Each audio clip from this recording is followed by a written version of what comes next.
Messen, metteur en scène et réalisateur, né le 20 septembre 1973 à Paris, 14e arrondissement.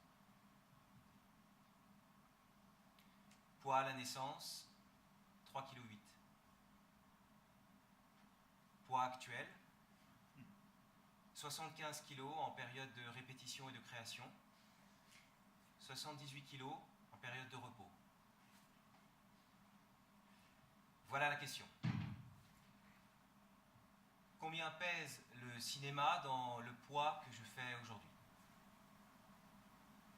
Quel corps aurais-je eu si je n'avais pas dévoré toutes ces images de films durant mon enfance, mon adolescence et encore maintenant?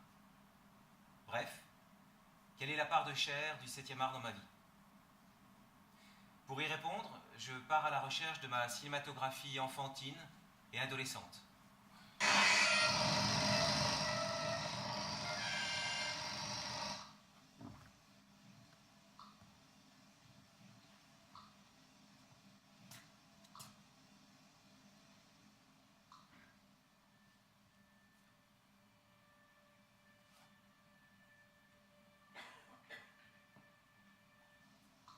Quelques souvenirs au hasard. Peter Pan, film de Walt Disney de 1953. Je crois que j'ai vu ce film à l'âge de 8 ans, au cinéma, je pense. Je me souviens que, en secouant la fée clochette qui accompagne le héros éponyme, une petite poudre magique tombe de son corps et permet à celui qui la recueille et la dépose sur soi de voler. Après avoir vu ce film, l'été suivant, j'ai le souvenir d'avoir secoué plein de papillons, afin à mon tour aussi de recueillir la petite poudre qui les recouvre et d'essayer de voler en sautant d'une chaise, d'une table, d'un arbre, mais heureusement jamais d'une falaise.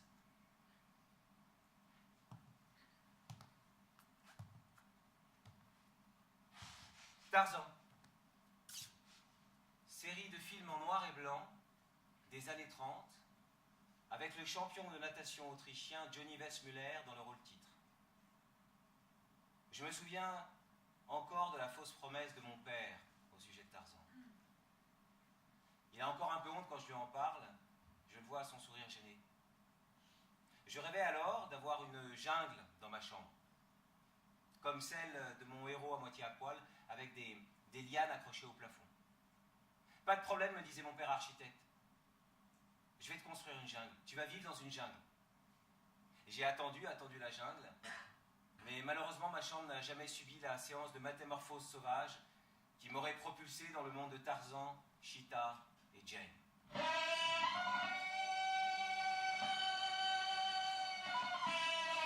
Mais Tarzan, c'est aussi un signe de reconnaissance vocale. J'ai essayé des dizaines et des dizaines de fois de l'imiter, et encore aujourd'hui, je n'y parviens pas. Ce cri, ce fameux cri de Tarzan, ce cri du roi de la jungle, ce cri si étrange et si chantant, le cri de Weissmuller. Je pouvais le pousser n'importe où, dans ma chambre, au bord de la mer, dans les terrains vagues où on allait jouer au foot, et toujours la même déception.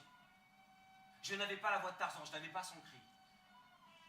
On dit que Weissmuller, à la fin de sa vie, se baladait dans la rue en poussant ce même cri. On a dû le prendre pour un fou. Moi, je le comprends entièrement. Si j'avais pu pousser ce cri, j'aurais fait la même chose que lui.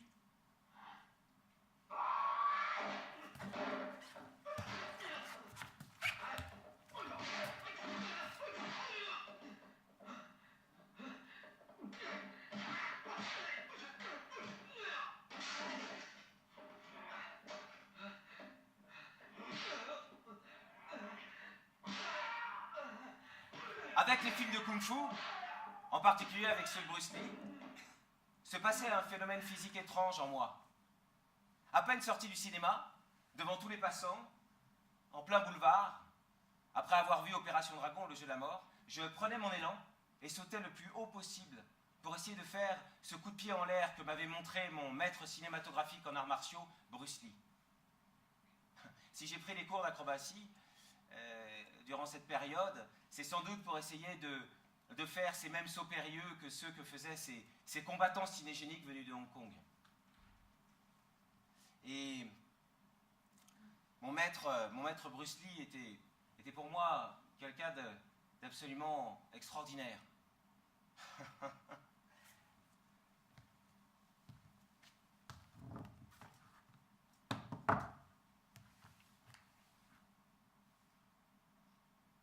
En 1981, sort La Chèvre au cinéma. Quelques mois auparavant, je suis place de la Bastille, sur les épaules de mes parents, pour fêter la victoire de Feu Mitterrand. En voyant ce film, avec Pierre Richard, je n'arrivais même plus à regarder l'écran. J'étais pliant de mort de rire, jusqu'à en tomber de mon siège. Depuis ce chef-d'œuvre d'humour de mon adolescence, j'ai une affection débordante pour toutes les chèvres du monde. Pour toutes ces personnes qui se racontent des histoires et qui planent tout le temps. Je dois l'avouer, Pierre Richard est mon second maître cinématographique de cette période après Bruce Lee. Le grand blond avec une chaussure noire, à côté du petit brun, à la plaquette de chocolat taillée dans du marbre. D'ailleurs, Maître Pierre se prend quelquefois pour Maître Bruce. Voyez plutôt. Vous allez vous faire mal, je vous dis. Vous êtes fait mal? Mais le cinéma peut rendre aussi bestial. Et c'est l'une de ses plus grandes vertus. En 1982 sort l'extraordinaire, le formidable Conan le Barbare, avec Arnold Schwarzenegger dans le rôle titre, l'une des premières apparitions de ce nouveau Weissmuller austro-hollywoodien. Je me souviens qu'après avoir vu ce barbare version Monsieur Univers qui mangeait avec ses mains, j'ai cassé régulièrement ma tirelire pour aller acheter chez l'épicier du coin des demi-poulets rôtis, que je m'enfilais comme Schwarzy avec les doigts, juste pour éprouver combien ce plaisir est plus jouissif quand il est accompagné d'un peu de transgression.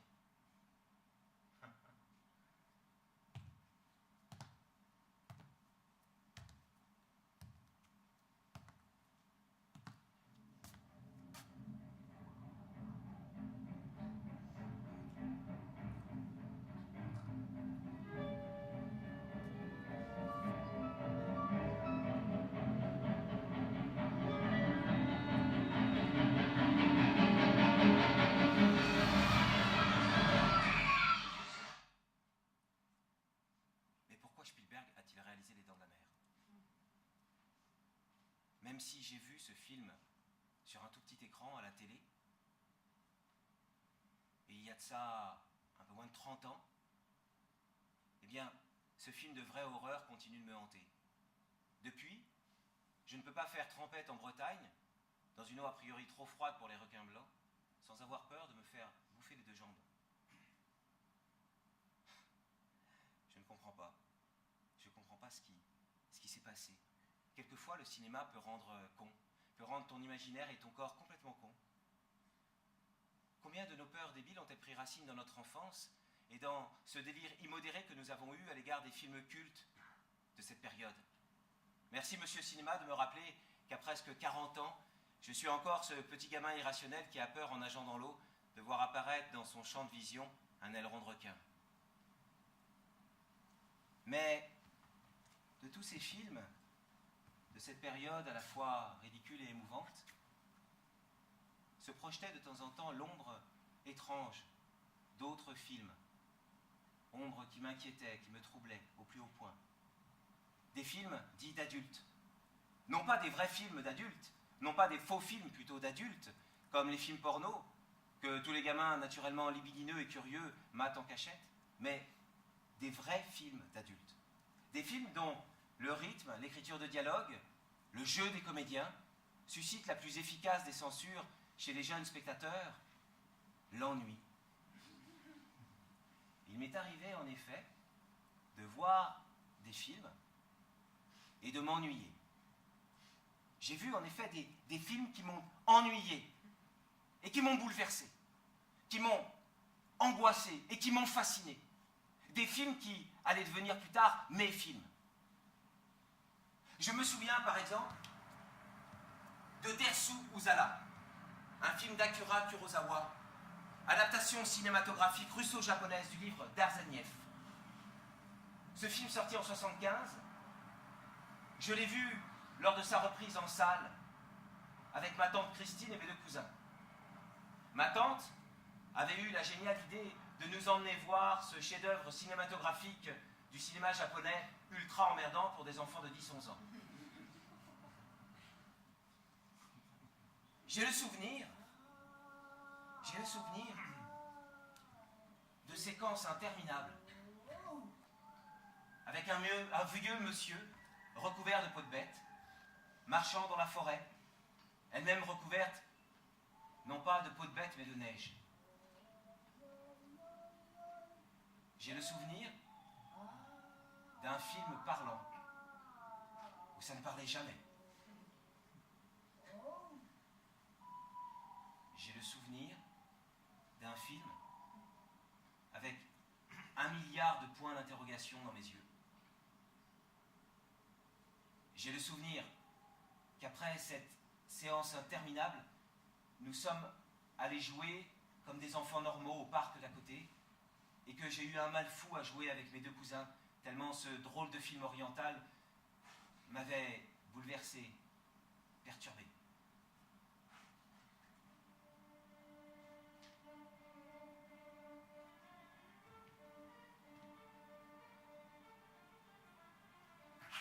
Autre film non culte et non cul de cette période. Autre film qui était pour moi à l'époque un film autre. La Nuit américaine de François Truffaut. J'ai dû voir ce film un soir à la télé parce qu'il n'y avait rien d'autre à voir. Ni un Schwarzy, ni un Rocky, ni un Bruce Lee.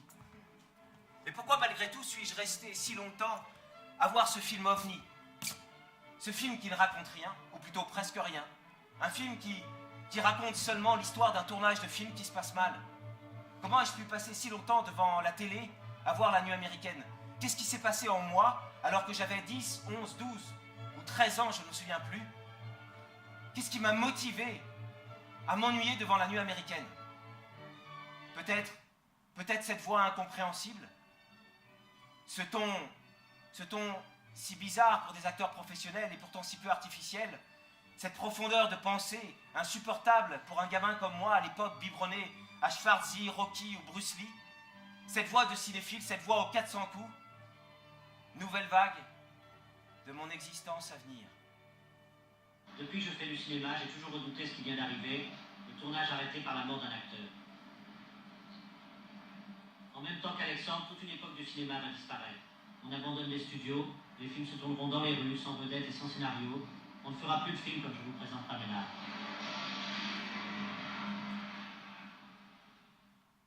De ce cadeau de corps, aux corps multiples,